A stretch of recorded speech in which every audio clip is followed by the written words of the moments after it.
Phone দেন না নেহালকে একটা। ও তো কোনোভাবে আমার ফোন ধরতেছে না। আচ্ছা তারা।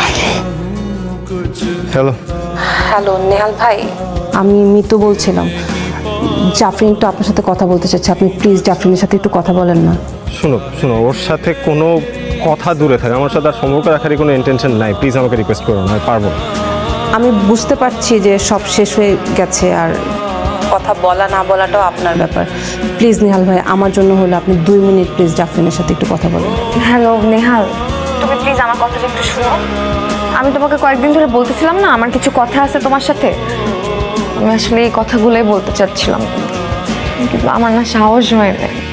ব্যাপারটা সাহসের না, তুমি আমাকে বাকি 10টা ছেলের সাথে কিভাবে মিলাই ফেলছো? না না, এরকম কিছুই না। আমার তো সাইমের সাথে কোনো রিলেশন ছিল না। আমি খালি ওকে বলছি তুই না আমাকে পছন্দ করিস, তাহলে আমার বাসায় প্রপোজাল পাঠা, এতটুকুই।